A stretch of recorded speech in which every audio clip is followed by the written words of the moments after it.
Chapter 10. Lord Tottenham. Oswald is a boy of firm and unswerving character, and he had never wavered from his first idea. He felt quite certain that the books were right, and that the best way to restore fallen fortunes was to rescue an old man in distress.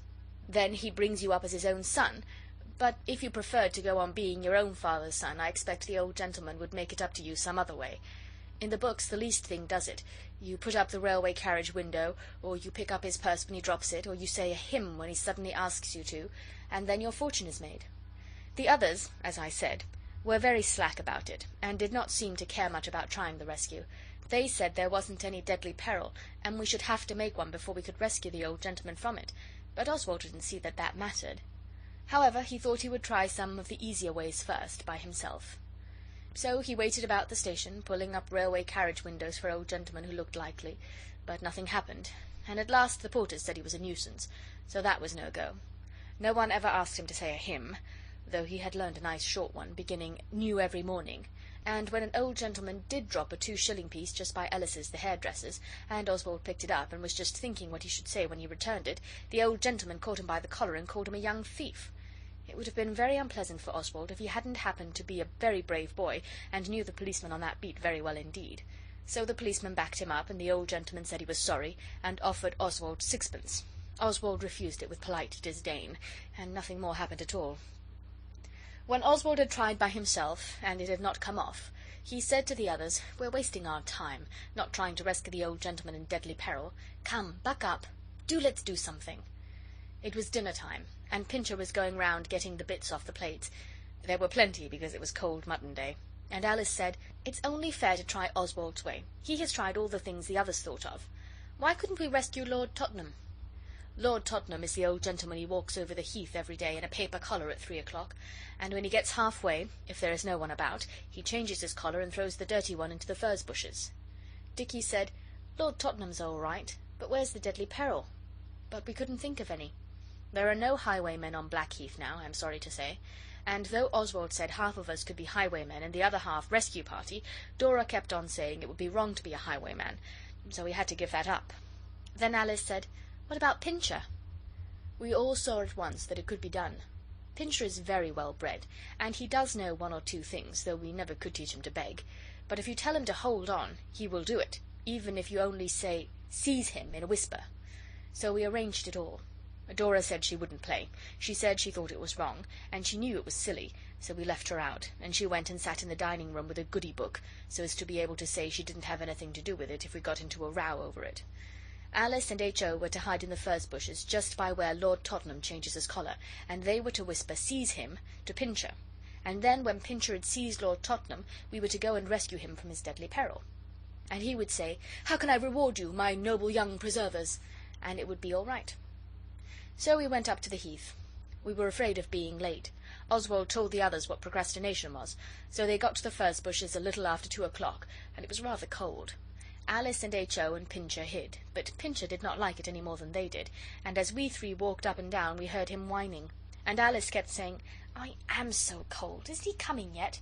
and H.O. wanted to come out and jump about to warm himself, but we told him he must learn to be a Spartan boy, and that he ought to be very thankful he hadn't got a beastly fox eating his inside all the time.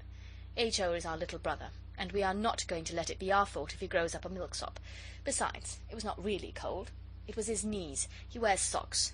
So they stayed where they were, and at last, when even the other 3 who were walking about were beginning to feel rather chilly, we saw Lord Tottenham's big black cloak coming along, flapping in the wind like a great bird.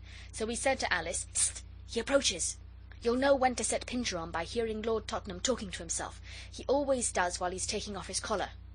Then we 3 walked slowly away, whistling to show we were not thinking of anything. Our lips were rather cold, but we managed to do it. Lord Tottenham came striding along, talking to himself. People call him the Mad Protectionist. I don't know what it means, but I don't think people ought to call a lord such names. As he passed us, he said, "Ruin of the country, sir! Fatal error! Fatal error!" And then we looked back and saw he was getting quite near where Pincher was, and Alice and H.O. We walked on, so that he shouldn't think we were looking, and in a minute we heard Pincher's bark, and then nothing for a bit. And then we looked round, and sure enough, good old Pincher had got Lord Tottenham by the trouser leg and was holding on like billy-ho, so we started to run. Lord Tottenham had got his collar half off. It was sticking out sideways under his ear, and he was shouting, "Help! Help! Murder!" exactly as if someone had explained to him beforehand what he was to do. Pincher was growling and snarling and holding on. When we got to him I stopped and said, "Dicky, we must rescue this good old man." Lord Tottenham roared in his fury, "Good old man be something or other. Call the dog off!" So Oswald said, "It is a dangerous task, but who would hesitate to do an act of true bravery?" And all the while Pincher was worrying and snarling, and Lord Tottenham shouting to us to get the dog away. He was dancing about in the road, with Pincher hanging on like grim death, and his collar flapping about where it was undone. Then Noel said, "Haste, ere yet it be too late." So I said to Lord Tottenham, "Stand still, aged sir, and I will endeavour to alleviate your distress." He stood still, and I stooped down and caught hold of Pincher and whispered, "Drop it, sir, drop it." So then Pincher dropped it, and Lord Tottenham fastened his collar again. He never does change it if there's anyone looking, and he said, "I'm much obliged, I'm sure. Nasty, vicious brute. Here's something to drink my health." But Dicky explained that we are teetotallers, and do not drink people's healths. So Lord Tottenham said, "Well, I'm much obliged, anyway. And now I come to look at you. Of course you're not young ruffians, but gentlemen's sons, eh? Still, you won't be above taking a tip from an old boy. I wasn't when I was your age." And he pulled out half a sovereign.